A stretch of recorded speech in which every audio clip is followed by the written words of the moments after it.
세계를 바꿀 미래과학 설명서 1권 우리 준이부터 시작하겠습니다. 제가 일단 첫 번째로 여쭤보고 싶었던 거는 여기 9개의 다양한 주제들이 나와 있는데 이 중에서 가장 흥미로웠고 가장 인상 깊었던 주제는 무엇인지를 여쭤보고 싶었는데요. 일단 제가 여쭤보고 싶었던 거는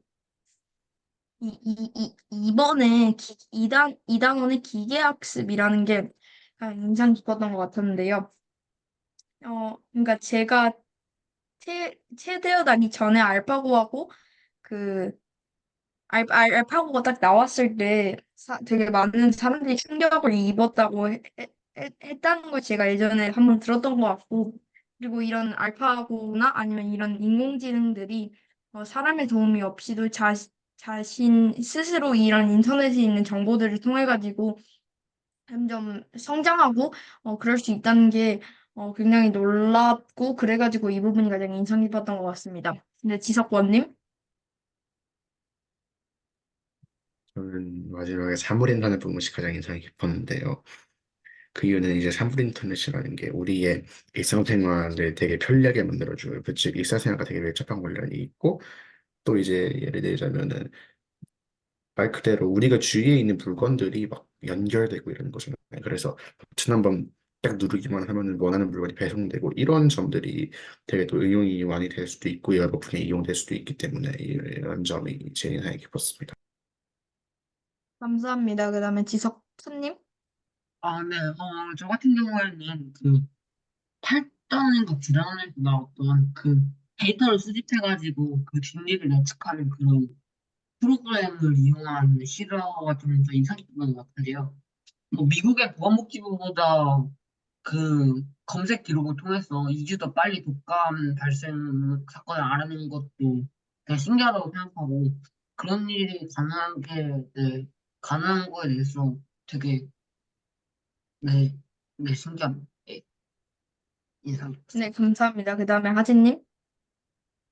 저는 3번 서비스 로봇이 제일 인상 깊었는데 뭐냐면 그 인간과 그 다양한 형태의 로봇을 소개해줘가지고 좋았고 그 감정을 인식하는 로봇이 있다고 해서 그 페파라는 로봇이 신기하고 한번 대화를 해보고 싶다 이런 생각도 들었던 것 같아요.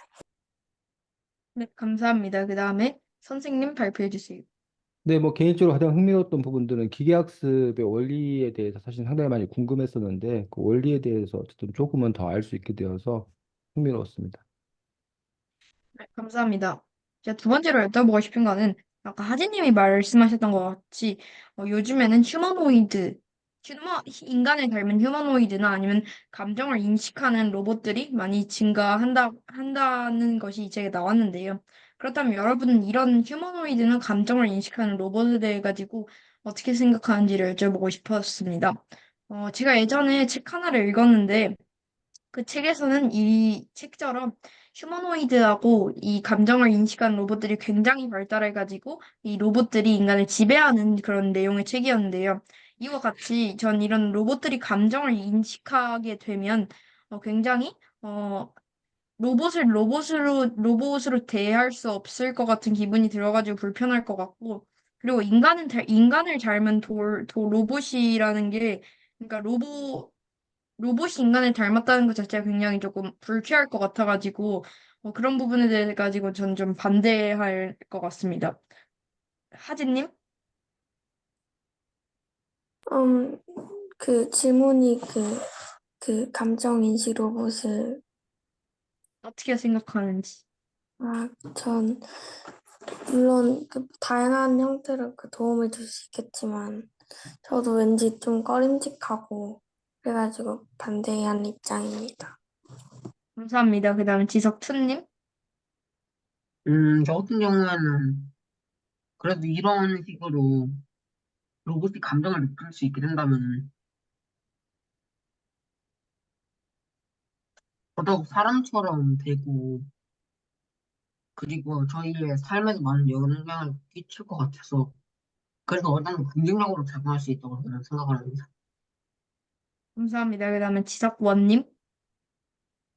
만약 인간이 로봇과 같은 감정을 가지게 된다, 뭐 하면은 그냥 저는 아무 문제가 없을 것 같은데요. 일단은 이 로봇들이 인간을 해치거나 그런 용도로 만들어지거나 아니면은 뭐 무기를 사용하거나 이렇게 만들어질 수 있는 거가 아니기에 감정이 있거나 뭐 인격을 가지고 있다고 해서 우리를 해치거나 하진 않을 것 같고 그냥 감정이 있는 또 다른 인격체가 생겨나는 거니까 저는 괜찮을 것 같습니다.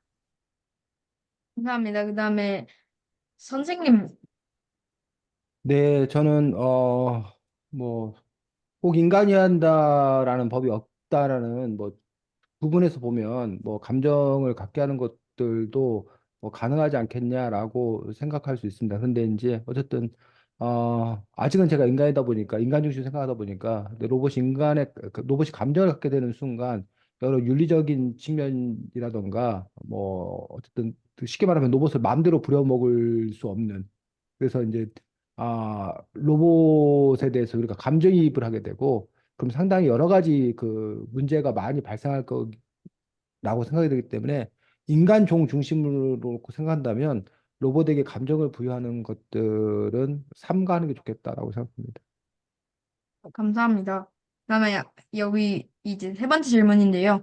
여기서 보면 강인공지능은 이제 인간이 자신의 적이 된다고 생각을 하면 인간이 자신의 적이 된다고 생각하면 인간에게 해를 끼칠 수도 있다고 생각을 했는데요. 그렇다면 여러분은 이런 강인공지능을 어떤 그, 계속 발전시키는 것이 좋을지 아니면 안 발전시키는 것이 좋을지, 만약 발전시킨다면 어떤 방법으로 인간에게 해가 되지 않도록 발전시키는 것이 좋을지를 여러분과 여쭤보고 얘기하고 싶었는데, 저는 일단은 이 인공지능이 그러니까 우리 잘못하면 우리 인간에 해를 끼칠 수도 있지만 저는 이런 강인공지능을 해를 끼치는 방법이 아닌 우리 인간에게 좀 더 도움이 되고 그러니까 이 강인공지능은 사람이 굳이 일을 시키지 않아도 자신 스스로 이 정보를 수집해가지고 할 수 있는 능력을 가지고 있는 로봇이기 때문에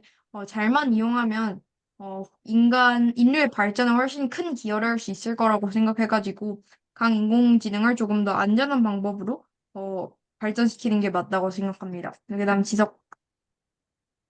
지석투님? 질문 다시 한 번만. 이 강인공지능을 발전시키는 것이 좋을지 아니면 발전시키지 않는 것이 좋을지요.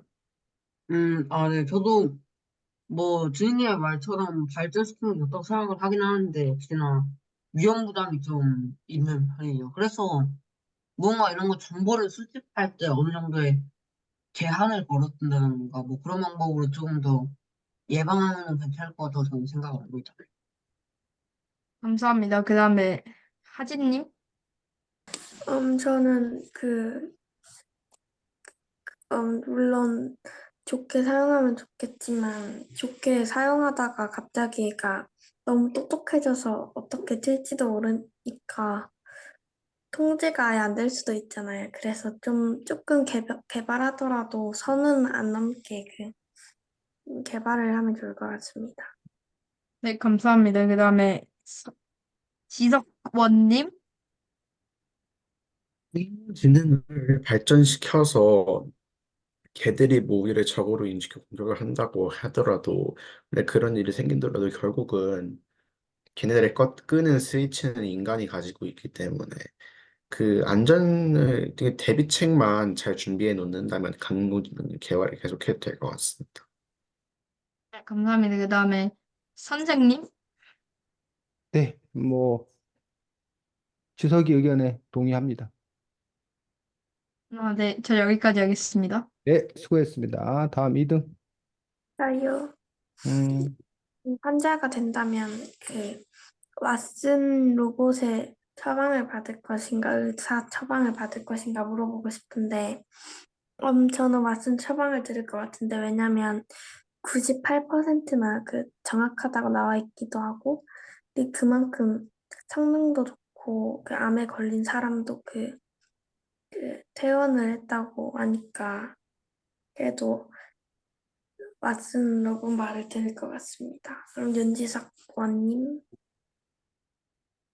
저는 그 사례에 따라 다를 것 같은데, 뭐, 우리가 많이 알고 있으니까 데이터가 엄청나게 많이 모인 그 암 같은 이런 것들을 봤을 때 판단은 당연히 다르겠죠. 뭐 엄청난 양의 데이터를 기반으로 분석을 내리는데. 그런데 하지만 예를 들면은 병이 불명확하다. 데이터가 많이 없다. 그 좀 예를 들면 딱히 병이라고 특정할 수도 없는 그냥 증상 같은 거다 이러면 의사의 말에 따를 것 같습니다.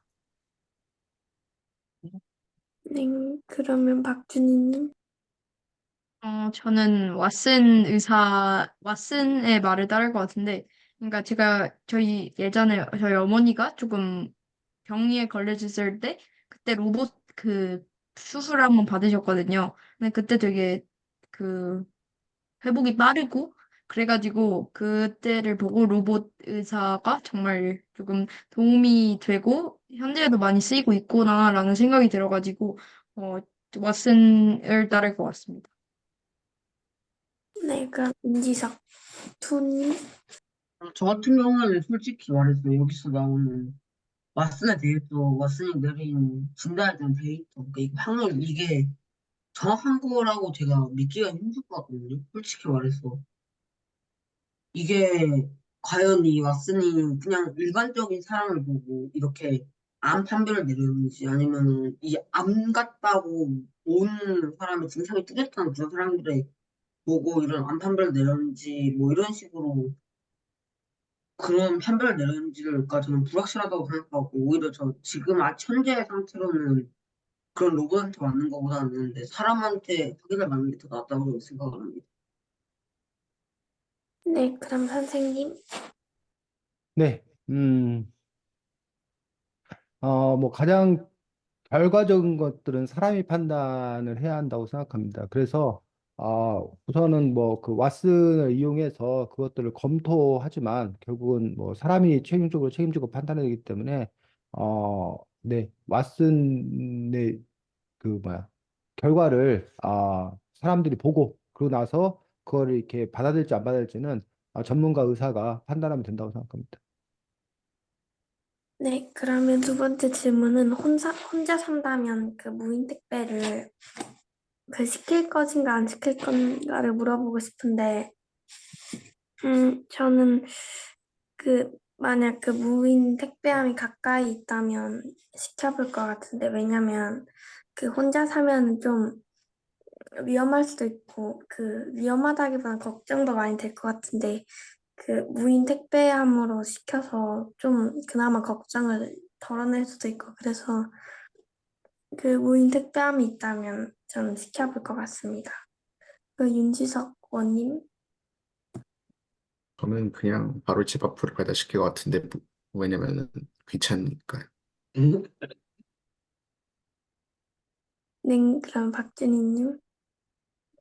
저도 일단 처음 무인택배함이 딱 나왔다고 하면 되게 자주 시킬 것 같은데 또 그 무인택배함을 또 가지고 가야 되니까 그냥 처음엔 좀 자주 쓰다가 그 뒤에는 그냥 집 앞으로 배달하는 형식으로 할 것 같아요.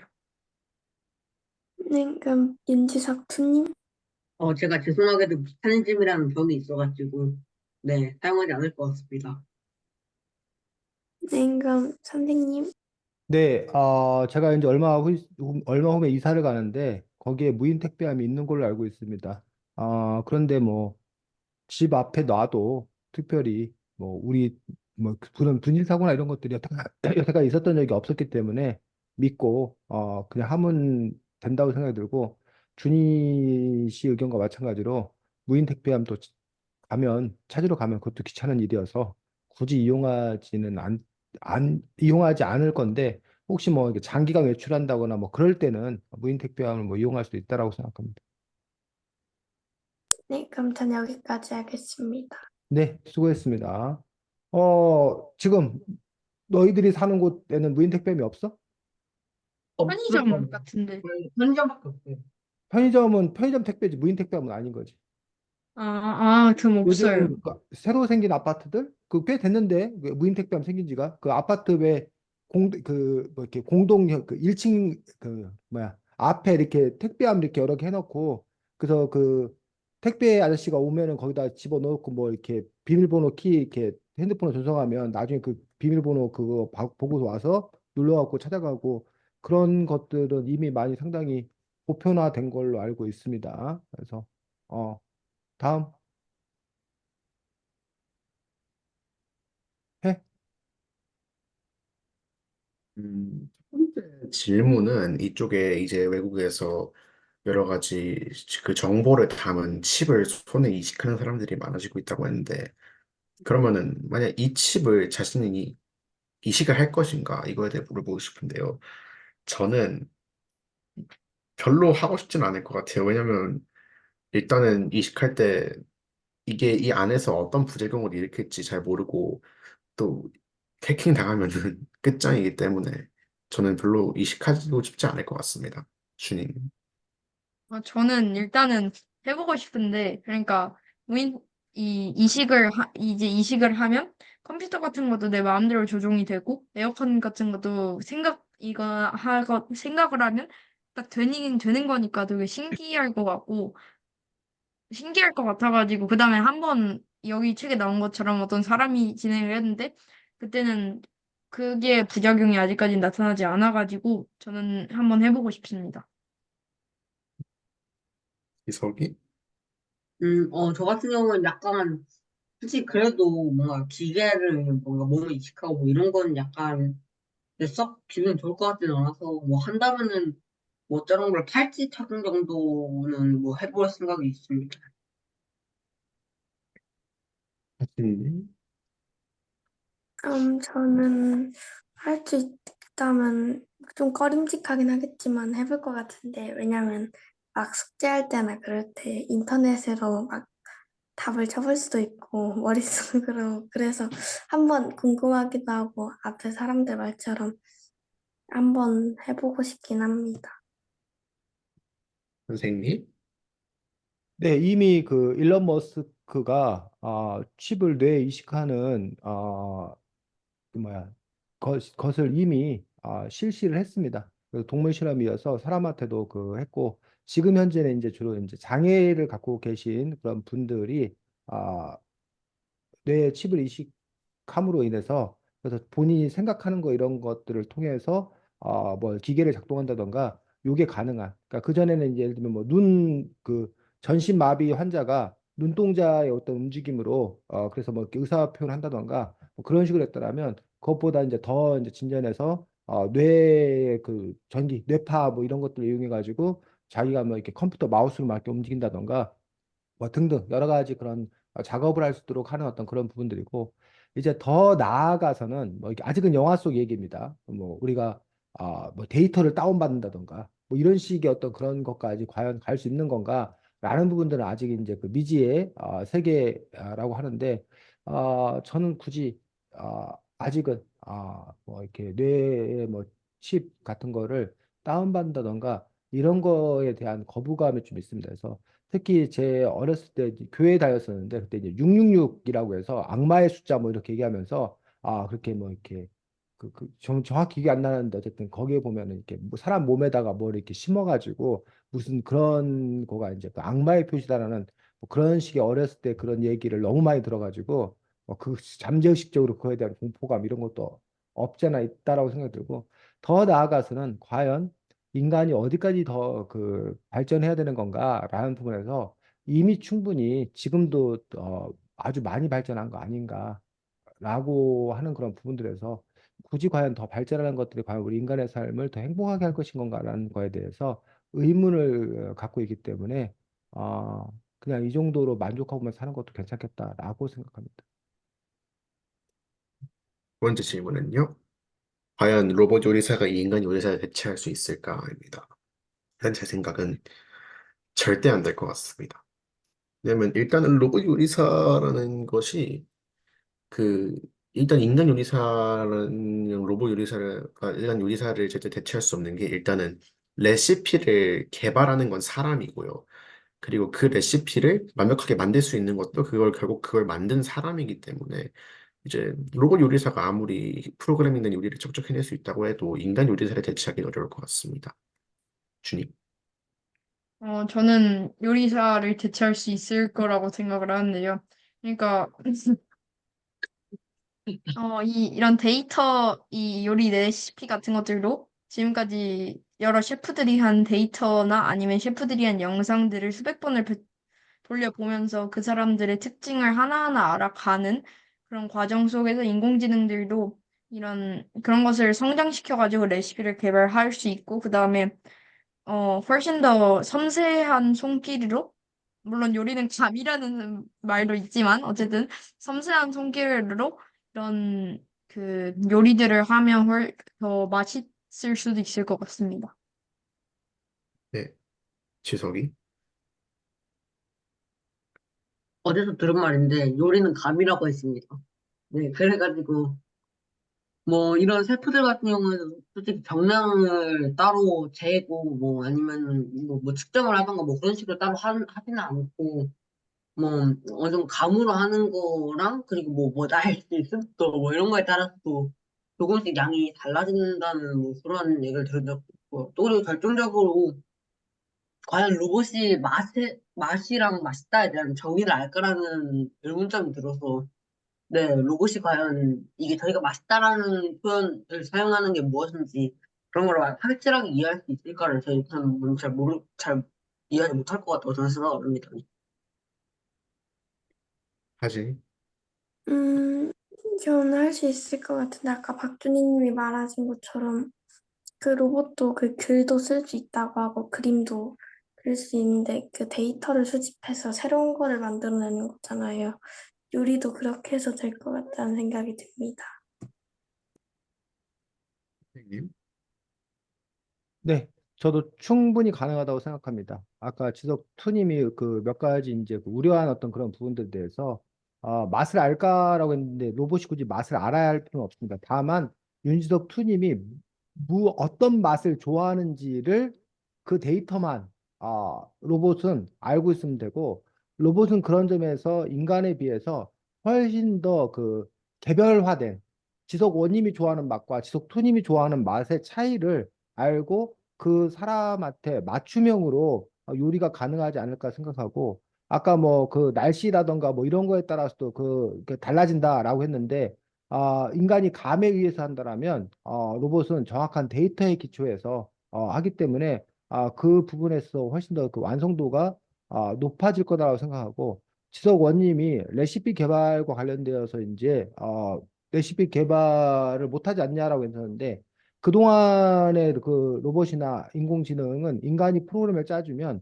그 프로그램에 따라 움직이는 거라고 우리가 생각했었는데 어쨌든 챗 GPT 이후에 현재의 양상들은 그리고 알파고 이후의 현재의 양상들은 본인 스스로가 학습을 통해서 새로운 어떤 그런 그래서 본인 우리 인간도 저게 어떻게 나왔는지 알 수 없는 어떤 그런 그 방향을 개발한다고 봤을 때 그리고 이제 게다가 그 로봇은 우리 인간은 그 맛을 내기 위해서 물리적으로 여러 차례 이제 그 연습하는 과정을 거쳐야 되는데 물리적인 시간과 비용이 들기 때문에 몇 차례 못하는 데 비해서 로봇 같은 경우는 그런 시뮬레이션 작업을 수천만 번을 다양한 조합을 갖고 해낼 수 있다는 어떤 그런 점에 있어서 인간보다 훨씬 더 유리하기 때문에 그리고 이제 현재 그 계속 기술이 발달해서 인간만큼 이렇게 뭐야 그 정교하게 뭐 이렇게 뭐 채를 쓴다던가 이런 것들이 점점 로봇이 지금 현재 그 따라잡고 있는 어떤 그런 추세이기 때문에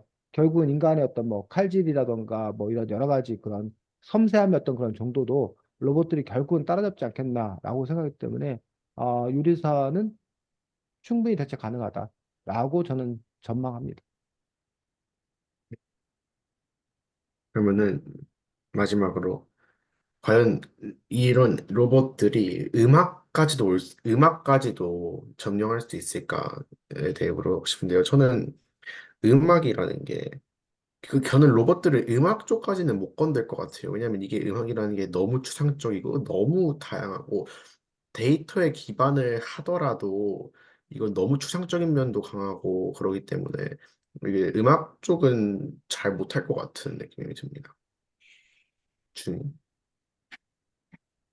저희가, 그러니까 3, 4년 전만 해도 AI가 절대 미술을 할 수 없을 것이다. 그러니까 그림은 절대 못 만들 것이다.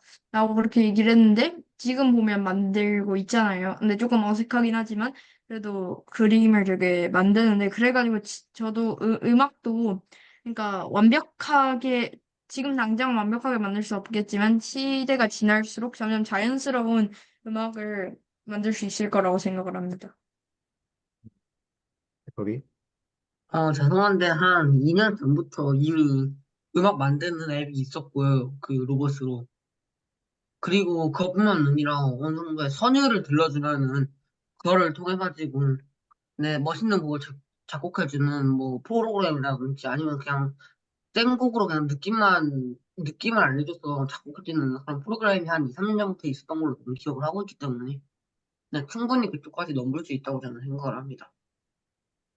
하더니 저도 음악 쪽을 넘볼 수 있다고 생각하는데 그 그림이나 그거 엄청 추상적인데 그 AI가 해냈잖아요. 그래서 음악도 해낼 수 있을 거라고 생각합니다. 선생님, 네, 그 뭐, 그래미 어워즈라고 미국의 대중음악 시상식에서 최근에 AI가 만든 노래는 참가 자격이 없다, 수상할 수 없다라는 규정을 신설했다고 합니다. 그 이야기인 즉슨 AI가 만든 노래도 수상할 만큼 위협적인 존재가 되었다라는 것의 반증 아닐까 싶습니다. 그래서 그런 부분에 있어서 이미 AI가 이미 그 노래를 만드는 어떤 그런 상황들이고 그래서 이제 뭐 그 저작권 유튜버들 뭐 이런 사람들이 저작권에 걸릴까 봐 음악을 갖다 이렇게 못 쓰는 어떤 그런 상황들 속에서 그리고 또 이제 다른 사람들에게 음악을 이렇게 작곡을 의뢰하다 보면 비용이 너무 많이 드는 데 비해서 지금 현재 어쨌든 자기 스스로 이제 필요한 음악을 그냥 글로 뭐 잔잔한 분위기에 뭐 책을 읽을 때 어울리는 배경음악을 만들어줘 라는 식으로 이제 글로 쓰면 그 음악이 만들어지는 그런 프로그램이 이미 있다라고 알고 있고 다만 이제 그것들이 얼마나 이제 그 완성도가 높으냐, 세련됐느냐라는 부분들의 문제인데 결국은 그 음악 프로그램을 누가 어떻게 활용하느냐라는 부분들에 있어서 즉, 그러니까 좋은 귀를 갖고 있고 좋은 음악적 재능을 갖고 있는 사람이 아, 자기가 그 요구하면 그런 것들이 나오는 어떤 그런 분이기 때문에 결국은 얼마나 좋은 질문, 제대로 된 질문을 할 수 있고 또 이제 그 AI가 만들어낸 음악을 사람이 얼마나 잘 이렇게 판별해서 판단해서 이건 정말 되겠다라고 상품화시키는 것들, 발표하는 것들 이런 부분에서 인간의 노력들, 인간의 역할들이 필요하다고 생각하지만 어쨌든 이미 어, 음악을 만들 수 있는 시대. 그러니까 저 같은 경우는 음악을 전혀 모르고 그래서 내가 작곡을 한다고 있을 수 없는 일이야라고 했는데 저도 작곡을 할 수 있는 그런 시대로 접어든 것은 사실이라고 생각합니다. 네, 이상입니다. 네, 수고했습니다. 다음, 다 했나? 주석, 아니요, 전 안 왔어요. 주석 2까지, 해.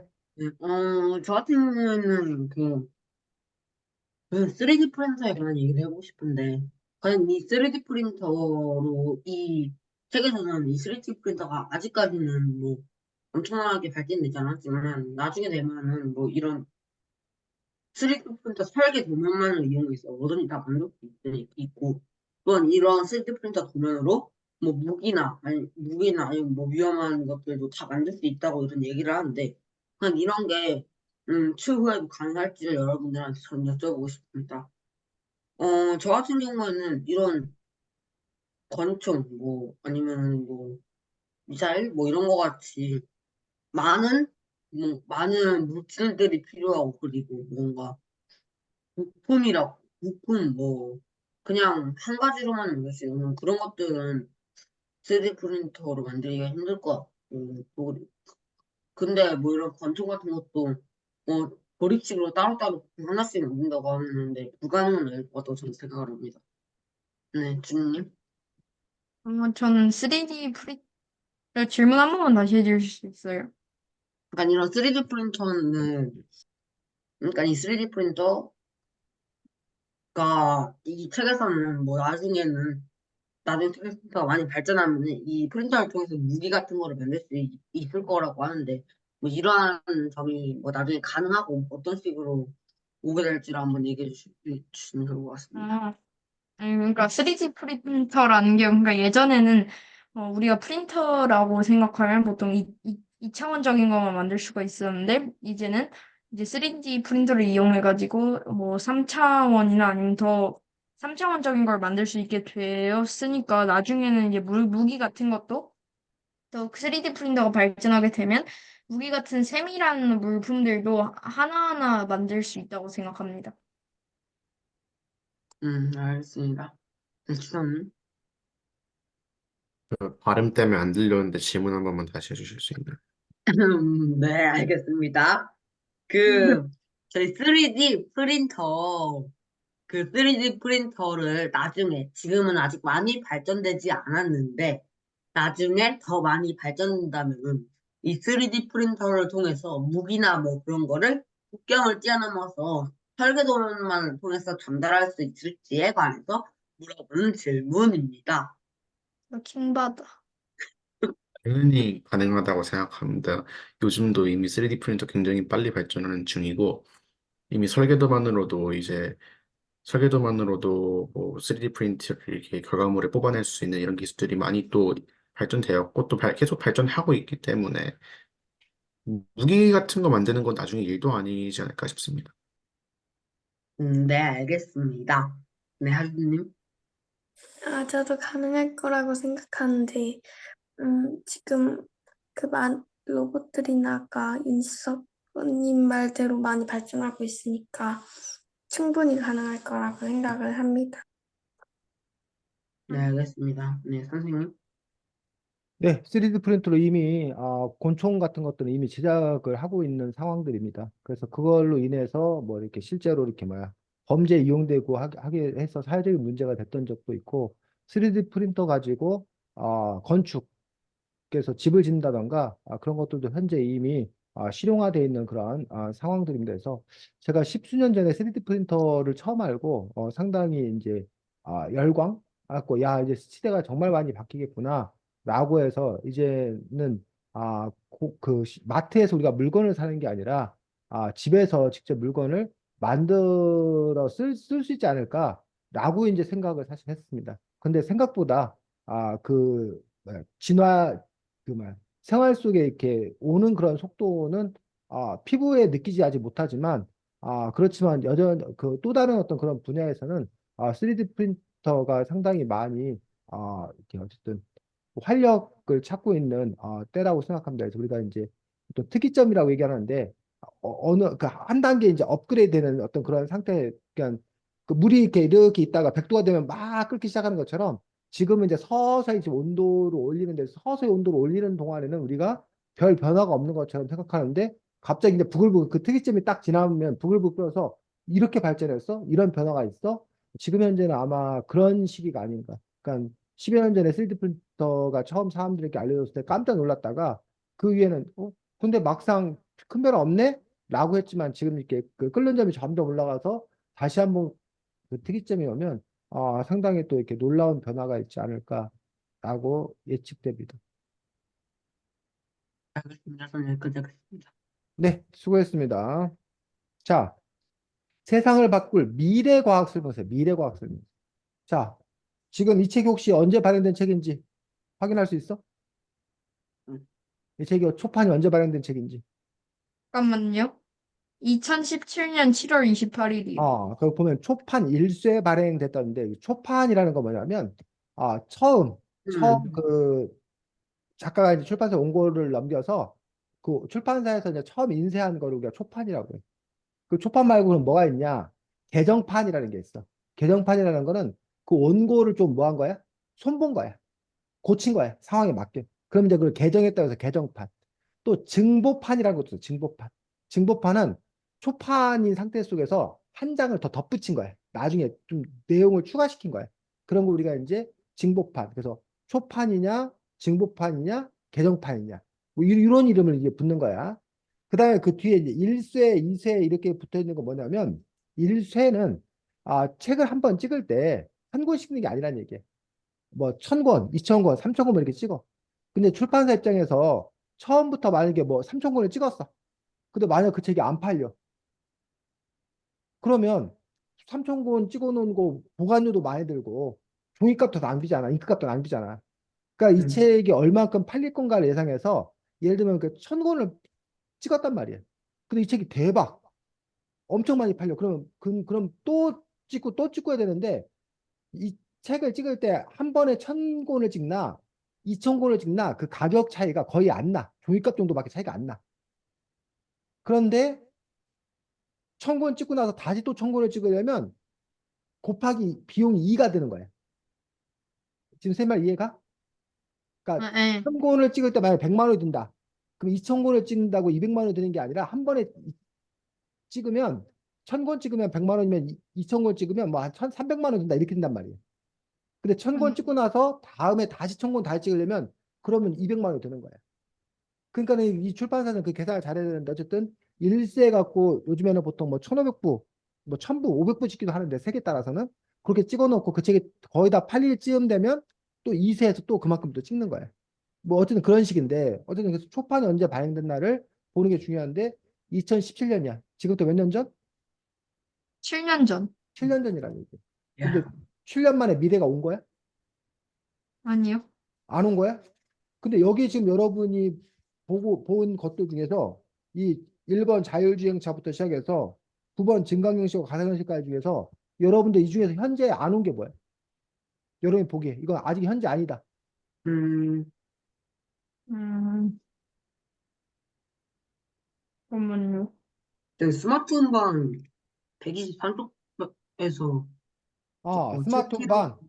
저거밖에 없는 것 그 같은데. 스마트폰 반에서 보면 첫 번째 무인 택배함.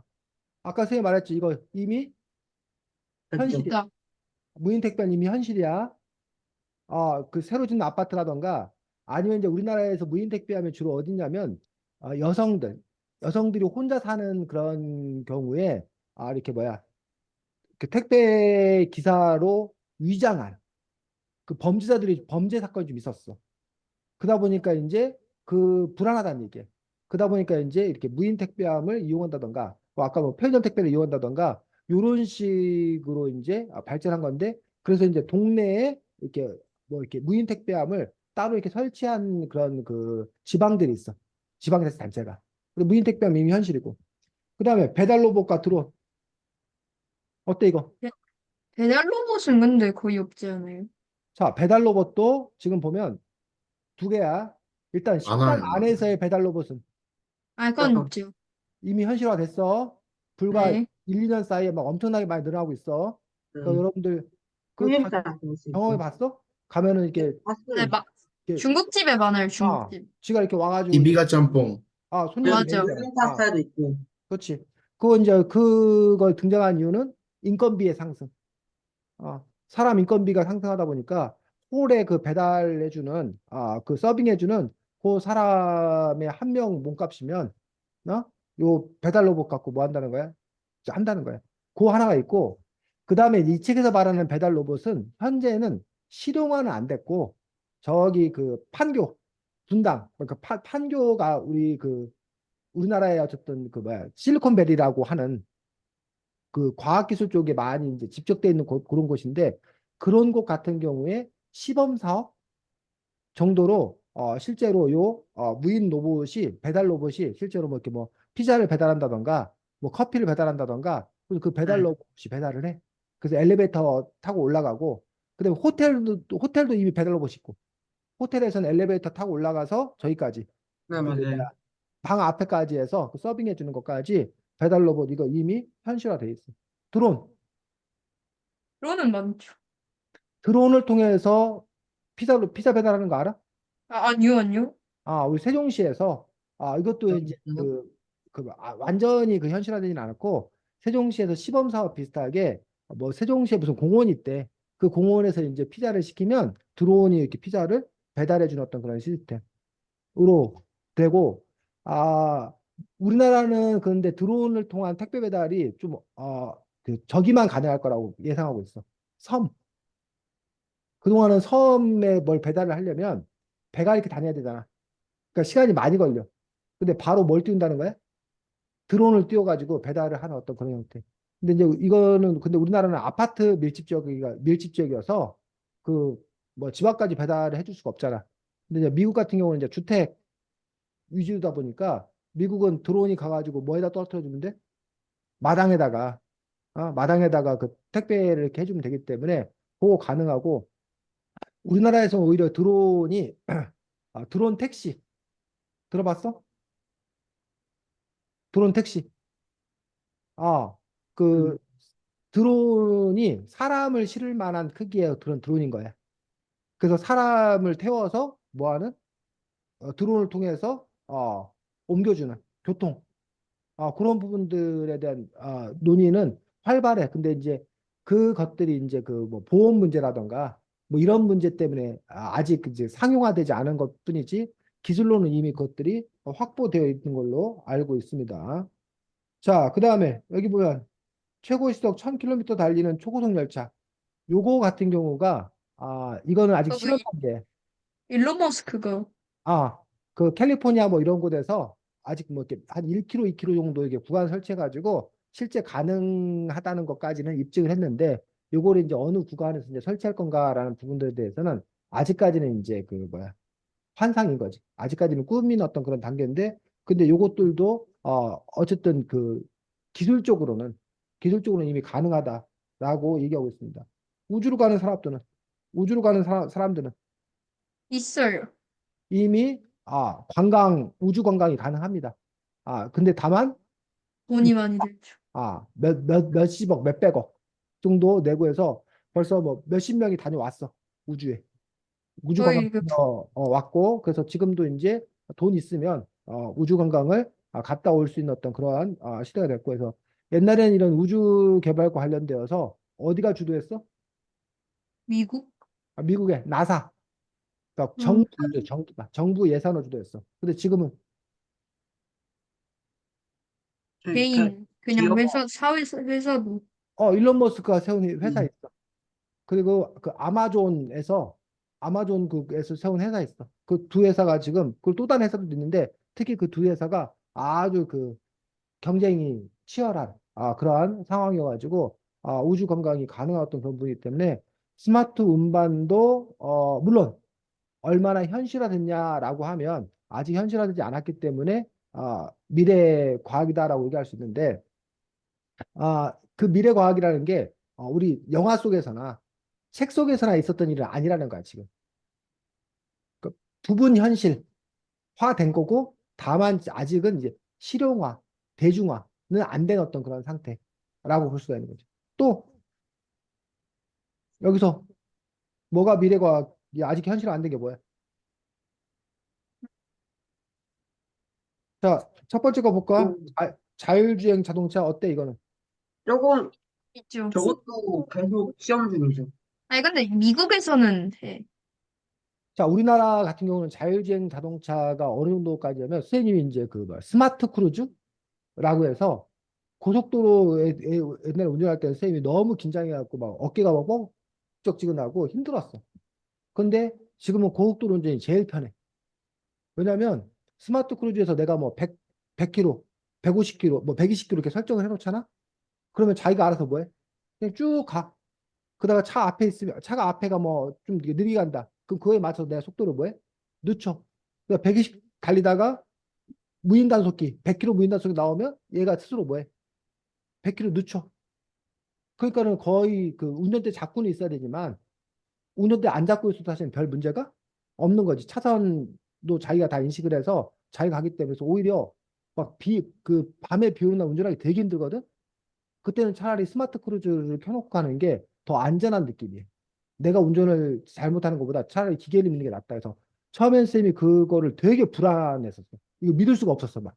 그래가지고 이렇게 막 하면서도 막 내가 먼저 막 브레이크를 밟아가지고 스마트 그루즈 해주는데 불과 한 10일 뭐 이 정도 지나니까 그냥 그게 편해서 익숙하게 사용되는 그런 부분들인데 지금 이제 아직 이제 문제는 어디? 시내교통. 시내교통이 이제 문제인데 신호등 체계 그 부분들 얼마나 잘 인식을 해가지고 그 부분들을 극복을 할 것이냐 이런 부분들이 이제 가장 그 문제인데 이미 그 특별한 지역 같은 데 설정해 가지고 거기서는 인공지능 사람 심지어 운전자도 없는 그런 차들이 이제 운전자가 이제 뭐 보조석에 앉아 있는 그런 차들이 이미 이제 주행을 수탄 실험을 통해서 하고 있는 어떤 그런 상황들이고 뭐 역시 이것도 이제 테슬라 같은 경우가 자율주행 자동차를 상당히 많이 이제 앞장서서 하고 있는 그런 상황들이어서 이것도 곧 현실화되지 않을까라고 생각돼서 이제 그 단계가 계속 지금 뭐 하고 있는 중이야? 올라가고 있는 어떤 그런 상황인 것도 볼 수 있습니다. 그래서 어, 몇 쪽인가? 18쪽?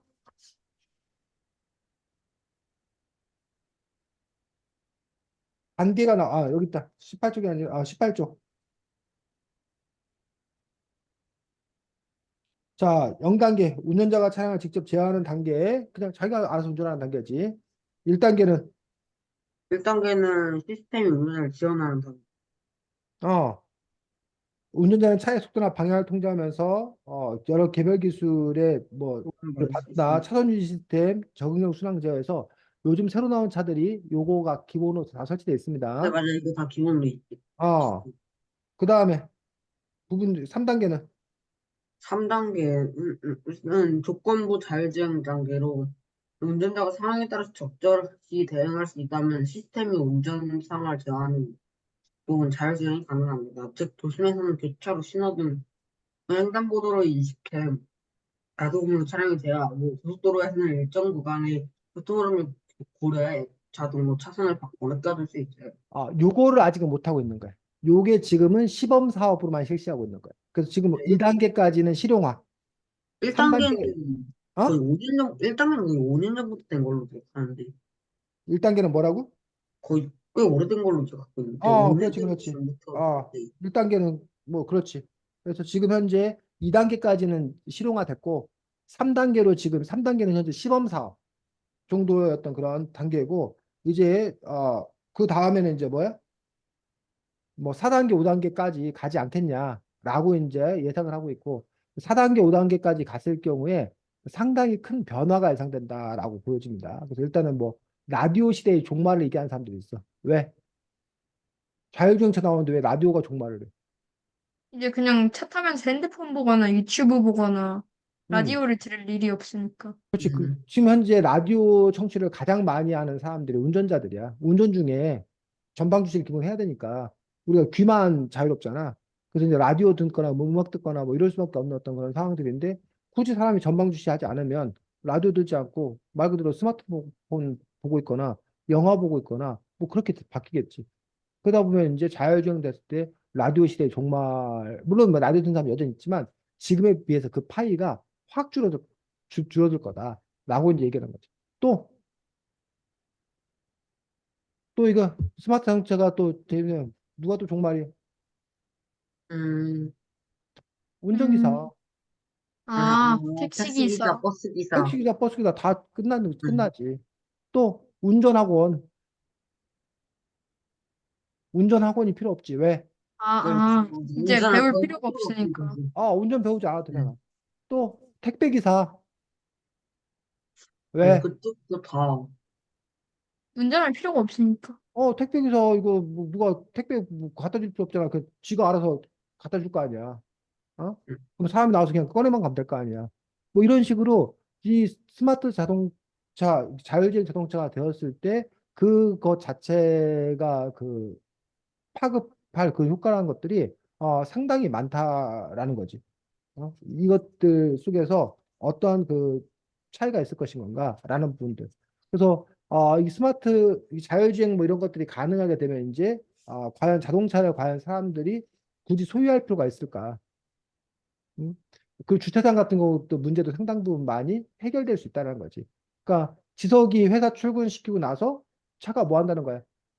돌아와. 음, 돌아오거나 지석이 회사에 있는 동안에 그 차가 뭐 준이가 필요해. 그럼 준이한테 가갖고 준이가 또 쓰고 나중에 지석이 다시 퇴근할 때 다시 그 차가 와서 다시 그 차 타고 가면 되고 이런 식으로 하기 때문에 굳이 우리가 한 사람마다 차가 있어야 되는 것도 아니고 또 뭐 그 사람이 운행하지 않는 동안 차가 계속 주차장에 있지 않아도 되는 거고 그러다 음, 보니까 기본적으로 이제 그 뭐야 차의 어떤 그런 그 순환 이런 것들도 많아 그 더 원활해지니까 차가 그렇게 많이 필요하지 않고 그리고 이제 교통의 흐름 이런 부분들도 어 결국은 이게 왜 갑자기 이렇게 보면 정체되잖아. 그렇죠. 그렇게 봤을 때 뭐 사고 났나 했는데 사고도 안 났어. 근데 왜 정체되는 건가라는 걸 나중에 보면은 그 운전자들이 가다가 중간에 좀 이렇게 뭐야 좀 소심한 운전자가 자기가 미리 속도를 늦춰. 그럼 그 뒷차들이 연쇄적으로 속도를 뭐 한다는 거야? 늦춘단 말이야. 늦춰요. 그러면 이게 이제 정책 구간이 되는 거야. 근데 이제 자율주행 같은 경우 됐을 때는 자기들끼리 정보를 주고받으니까 그냥 뭐라는 거야? 일정한 흐름대로 그냥 쭉 간다는 거야. 그다음에 또 어떤 정체의 어떤 그런 부분들도 상당히 많이 줄어들고 교통사고의 어떤 그런 부분도 상당히 많이 줄어들지 않겠냐라고 이제 자율주행을 애찬하는 사람들은 그렇게 주장을 해. 반면 자율주행에 대해서 반대하는 사람들은 자율주행 자동차가 사고를 내 안 내? 안 돼. 사고를 안 내? 아, 내요, 내요, 내요, 내요. 사고를 낸단 말이에요. 그러면서 막 뭐라 그래? 팔아. 저 자율주행차 저거 사고 내지 않냐. 그러니까 자율주행차 저거 하면 안 된다라고 주장하는 사람들이 있어. 자, 자율주행차가 사고를 낸다. 그러므로 자율주행차를 도입하면 안 된다. 라는 논리는 맞는 논리야, 틀린 논리야? 틀린, 하진이 왜 틀려? 그 사고가 많이 안 일어나가지고, 응? 인간이 그 운전을 했을 때보다 덜 사고가 일어났어요. 그렇지. 하진이가 좀 정확한 중요한 점을 시작한 거야. 사람들은 자율주행차를 얘기하면 자율주행차는 사고를 안 내야 돼. 0이야 돼, 0. 근데 사고를 냈어. 그러니까 안 되는 거야. 근데 비교의 기준이 0이어야 돼? 아니요. 아니요. 뭐가 기준이어야 돼? 사람. 원래 나오는 사고. 원래 사람들이 사고를 내는 걸 기준으로 삼아야 돼. 사람들이 10건을 냈어. 그 자율주행차가 5건을 내. 그럼 자율주행으로 가야지. 그게 합리적인 거지. 근데 사람들은 그렇게 생각 안 한다는 거야.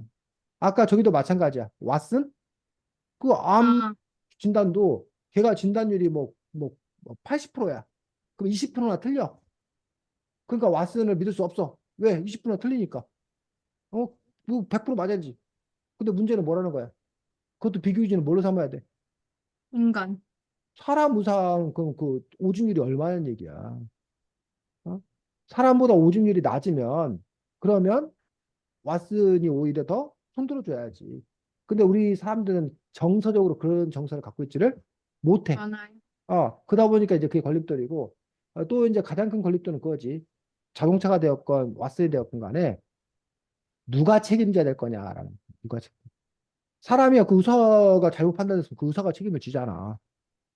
근데 이 뭐야 자율주행차가 사고를 냈다. 그럼 그 누구 책임이냐는 얘기예요. 누구 책임. 그런 점에서 그동안의 우리의 보험 체계, 교통사고 법률 체계 이런 게 다 뭐 해야 된다는 거야? 다 바뀌어야 된다는 거야. 새로운 시기가 된다는 거야. 그래서 그런 부분에서 이제 우리가 그런 논의를 해. 여태까지는 그 자율주행차를 만들고 왓스를 만들고 이런 데는 과학자들의 힘이 중요했단 말이에요. 근데 이것들이 뭐 되는 순간? 실용화되는 순간. 그때부터는 과학자 영역보다 뭐의 영역이 더 큰 거야?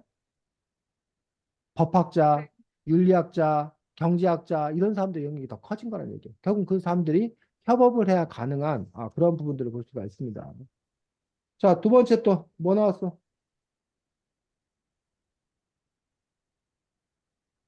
두 번째 또 어디서요? 2장, 2장. 이전 잠깐만요. 수능 2장의 이제, 단원이 뭐야? 1장은 스마트 자동차고 2장은 네, 기계학습. 기계학습. 요게 네. 만약에 2년 전에만 이 책을 우리가 읽었어도 우리가 고개를 끄덕끄덕했을 거예요. 근데 불과 요 1, 2년 사이에 요 기계학습이라는 얘기가 더 이상 새로운 미래 얘기가 아니게 돼버리고 이 얘기가 먼 과거의 이야기처럼 돼버렸어. 왜? 뭐의 등장으로? 응? 아, 채찌피치. 챗 GTP의 등장으로 인해서 요 기계학습 얘기가 완전히 먼 옛날 얘기가 돼버린 거야. 아까 쌤이 특이점을 얘기했잖아? 바로 챗 GTP가 뭐가 되는 거야? 특이점이 되는 거야, 특이점. 그 챗 GPT 이전과 이후가 너무나 많이 달라지는 그런 부분을 볼 수 있어. 그 선생님이 이제 다 책을 쓴 게 이제 며칠 후에 나온다고 그러는데, 그 선생님 책 쓸 때도 챗 GPT의 도움을 받았었다는 얘기예요. 그 선생님이 무슨 게임 같은 걸 잘 모르니까 뭐 게임하는 무슨 상황을 네가 묘사해 줘. 그럼 걔가 그걸 묘사를 좀 해줘. 그럼 그거 보고서 내가 아 이런 식으로 쓰는구나 그래서 그걸 바탕으로 다시 뭐 한다는 거야? 고쳐서 쓴다는 거야. 선생님이 저기 무슨 뭐 키리바시 섬에 무슨 뭐 쓰나미가 일어가지고 킹타이드가 일어가지고 거기 뭐 이렇게 박살난 어떤 그런 광경을 해야 되는데 선생님이 거기를 가본 적도 없고 뭐 모르잖아. 그러니까는 선생님이 뭐야? 뭐그 섬에 뭐 킹타이드가 생겨서 아니, 그 섬의 그 평화로운 풍경을 묘사해주고 뭐가 닥쳤을 때 사람들이 놀라서 뭐그 도피하는 그런 장면을 묘사해줘. 뭐 이렇게 얘기하니까 쥐가 알아서 뭐 하는 거야? 쓰는 거야. 또 최근에 선생님 무슨 자료를 하나 받았어. 엑셀 자료를. 사람 이름하고 뭐가 막 뒤죽박죽 막 섞여 있어. 근데 옛날 같았으면 그걸 일일이 뭐 해야 돼? 박준희, 윤지석, 뭐 윤아진 뭐 이렇게 다 일일이 다시 쳐낸 다음에 다시 정리를 했단 말이에요. 선생님 일일이 다 했었단 얘기예요. 근데 이번에는 그 자료 그대로 업로드 해놓고 야 이거 뭐 해줘? 순서대로 정렬 해줘. 근데 지가 정렬을 뭐 해? 쫙 해줘. 그러니까 선생님이 이걸 막 많이 이용하는 사람도 아닌데 어쨌든 우리가 그것들을 이용할 수 있는 어떤 그런 상황으로 바뀐 거지. 그러면서 요즘에 스포츠 기사, 간단한 거, 주식 기사 이런 거 다 누가 써? 찝찝. AI가 이미 다 쓰고 있는 그런 부분을 볼 수가 있습니다. 또 뭐야 법과 관련되어서 의사와 관련돼서 그래서 가장 큰 변화가 뭐냐면 불과 몇 년 전까지만 해도 요 인공지능이나 로봇이 발달하면 어느 직업이 먼저 없어진다 그러냐면 육체 노동자가 먼저 없어진다고 그랬어. 그래서 너네들 육체 노동 하다가는 금방 로봇한테 뭐해? 일자리 다 뺏긴다. 뺏긴다. 단순 노동하고 다 뺏긴다. 그러니 너네가 로봇이 흉내낼 수 없는, 인공지능이 흉내낼 수 없는 고부가 가치, 토론하고, 사고하고, 뭐 이런 것들을 해야지만 된다라고 얘기를 했어. 예술적인 영역, 창의적인 영역. 근데 챗 GPT가 나온 다음에 이게 완전히 180도 바뀌어버렸어. 오히려 가장 먼저 없어질 게 뭐라는 거야? 그거 그 판사, 네. 의사, 이런 게 오히려 없어진다는 거야. 왜? 이 오히려 인공지능 뭐 편의점 아르바이트 직원 이런 거 오히려 안 없어진대. 청소부 이런 거 오히려 안 없어진대. 사람 구하는 게 더 싸죠. 그런 거 어? 다. 그런 거 다 사람 고용하는 게 더 싸죠. 그렇지. 청소부 월급을 뭐 한 300만 원을 준다. 그럼 그 300만 원짜리를 뭐 하려고 로봇을 만드는데 비용이 더 많이 든단 말이야. 근데 의사는 연봉이 3억이야. 아, 3천만 원이 쉽게 말하면 월급이 3천만 원이야. 그럼 3천만 원짜리를 뭐야 뭘 이게 만들면 이게 3천만 원짜리를 대체할 수 있는 거야. 그러니 개발하는 사람 입장에서 300만 원짜리를 만들고 싶겠어? 3천만 원짜리를 만들고 싶겠어? 3천만 원면 되죠. 3천만 원짜리를 만들면 더 고부가 가치가 있을 거 아니야. 그러니까 오히려 뭐해? 이런 그 연봉 많이 받는 직업이 오히려 더 빨리 퇴출될 수 있다라는 얘기로 갑자기 이게 확 바뀌어버려. 180도. 그 응. 전까지는 그런 선생님은 그런 발상을 해본 적도 없어. 당연히 우리는 200만 원짜리, 300만 원짜리 직업이 빨리 뭐 할 거다? 없어질 거다. 사라지. 단순동이기 때문에. 기계로 금방 바꿀 수 있다. 근데 인간의 어떤 그런 고차원적인 사고를 하는 이런 연봉 높게 받는 어떤 그런 직업들은 대체 못할 거다고 생각했단 얘기예요. 근데 그 논리가 챗GPT 등장 이후에 확 바뀌어버린 어떤 그런 상황이라는 거지. 응. 그래서 그런 그 상황을 여러분들은 어떻게 그거를 받아들이고 소화할 것인 건가라는 어떤 그런 부분들. 그래서 지금 뭐 그림이니 뭐 이런 것들, 여러분들이 아까 뭐 지석원 얼굴을 갖다 놓고서, 지석원을 반고가 지석이 초상화를 뭐 반고의 자화상처럼 지석이 얼굴을 그려줘. 그러면 반고 얼굴 대신 누구? 지석이 얼굴로, 그 응. 반고 풍으로 뭐 한다는 거야? 그려준다는 거야. 이미. 근데 이제 그런 거는 이제 모작이잖아. 뺏기는 거잖아. 근데 그 모작만 하는 게 아니라 아예 뭐 자기가 어떻게 질문하냐에 따라서는 그 주문하냐에 따라서는 새로운 영역의 예술 작품이 탄생한다라는 거야. 결국 그러면서 이제 챗GPT 나오면서 가장 중요한 것들은 두 가지야. 하나, 아까 선생님 얘기했는데 음악 할 때 얘기했는데 누가 더 질문을 잘하느냐, 요구를 더 잘하느냐, 요구를 정확하게 잘하느냐, 첫 번째. 두 번째, 그렇게 해서 나온 결과물을 누가 더 잘 뭐 하느냐, 평가하느냐, 판단하느냐. 이 두 부분이 가장 지금 핵심적인 어떤 그런 능력이고, 그 능력을 여러분들이 어떻게 키울 거냐라는 거죠. 그러니까 근데 그 질문이라는 게 아무나 할 수 있는 게 아니라는 아니, 거야. 자기가 뭘 알아야 질문할 수 있다는 거야. 요구할 수 있다는 거야. 모르면 아무 요구도 못 못할. 한다는 거지. 그냥 알아서 해주죠. 이런 요구를 못 한다는 거야. 자기가 뭘 알아야 디테일하게 요구할 수 있다는 거야. 또 자기가 알아야 이게 좋은 건지 안 좋은 건지를 뭐 할 수 있다는 거야? 평가할 수 있다는 거야. 수 있다. 자기가 모르는 걸 평가를 못 하는 거지. 그래서 그런 그 자리들을 어떻게 할 것인 건가라는 부분들. 그런 부분들이 고민일 수밖에 없습니다. 그래서 선생님이 지금 몇 가지 뭐 일리 단어만 얘기했는데 나머지도 역시 마찬가지예요. 아까도 얘기했지만 이게 분명히 이 책을 쓴 7년 전만 해도 미래과학 설명서였어요. 분명히. 근데 불과 7년 사이에 이건 더 이상 뭐가 아니야? 미래. 미래가 아니라 반현재. 뭐 절반 현재의 어떤 그러한 것들이 돼버린 어떤 그런 상황들이고 이런 것들은 가속도가 붙어서 더 많이 발전하게 될 건데 모르지. 그 발전의 끝이 어디일 건지 아니면 역시 이것도 또 부글부글 끓다가 뭐가 이게 우리가 적응되는 순간 이게 당연하게 되면 별거 아니네 이러다가 또 한참 또 지나가다가 또 이제 또 한 번에 또 트위점이 또 이렇게 올지 그건 잘 모르겠는데 어쨌든 여러분들은 바로 그런 시대를 여러분들이 살 거다라는 거죠. 그래서 지금 70대 할아버지들이 모든 걸 다 겪었다는 거예요. 그분들 어렸을 때 저기 때는 1차 산업 우리나라 농업국가였어 농업국가. 그다가 그분들이 젊었을 때는 뭐야? 기계 산업국가였어. 공장에서 일하는 2차 산업. 지금은 서비스업이 발달한 어떤 그런 시대 플러스 지금 4차 산업까지 지금 뭐 한 거야? 간 거야. 그러니까 70대 어르신들은 7, 80대 어르신들은 그 7, 80년 살면서 이걸 우리나라가 너무 이렇게 뭐야? 급속히 발전하다 보니까 그걸 온몸으로 다 겪은 거야. 반면에 여러분들은 못 겪었죠. 2차 산업은 여러분들 거의 겪은 게 아닌 거지. 여러분들이 지금 3, 4차 산업부터 시작을 한 거지. 근데 여러분들이 지금 태어나자마자 4차 산업이 있는 거고. 그렇게 되었을 때 여러분들이 그럼 앞으로 살아갈, 거기다 여러분들은 100년 이상을 살 건데, 그 살아갈 시기 동안에 과연 얼마나 어떻게 변화할 것인 건가, 라는 부분들은 사실 우리가 알 수 없는 어떤 그런 부분들입니다. 자, 다음 주는 우리가 글쓰기야. 글쓰기인데, 네. 선생님이 숙제를 뭘 낼 것 같아, 글쓰기 숙제를? 어, 나중에 미래에 발명될 음, 미래 발명들 뭐, 기술들에 대해서. 산업들? 대박인데 여기 나와 있잖아. 미래 그 어떤 것들이 있나 신기술. 야, 대박이겠다 그러면. 그것도 좋은 과제겠네. 또,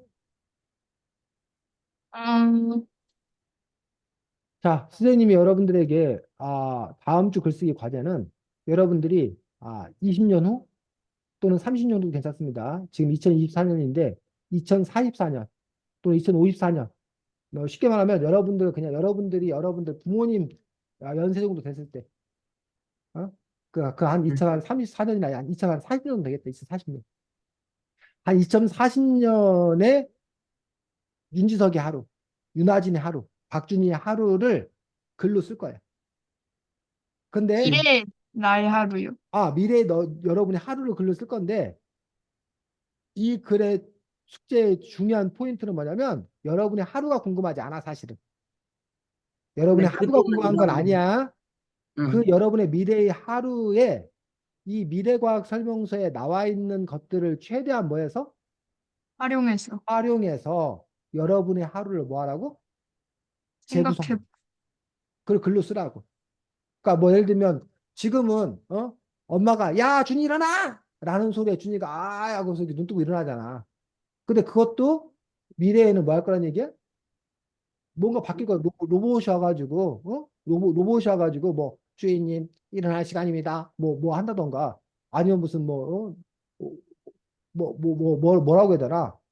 갑자기 뭐 이렇게 꿈에 뭐 이렇게 그 알람이 꿈에서 이렇게 나타나가지고 뭐 깜짝 놀란 뭐가 무서워가지고 깜짝 놀라서 이렇게 깨면 뭐 아침에 뭐 그렇게 깨운다던가 뭐 이런 식으로 어쨌든 여러분들이 아침에 일어나서 아침에 어떤 행동을 하는데 또 뭐 여러분이 뭐 그때는 뭐 나이가 얼마니까 뭐 학교를 가든지 뭐 아니 학교를 가든 아 학교를 안 가겠구나. 뭐 직장을 가든지 뭐라든지 간에 뭘 하고 있을 거 아니야. 근데 그 안에 여러분들이 바로 뭐 요 미래과학의 설명서에 나와 있는 내용들을 최대한 많이 활용해서 하루 일과를 여러분들이 한번 알차게 구성을 해보라는 거죠. 네. 하진아 네. 이해가? 네. 지석도 이해가? 네. 지석완 질문.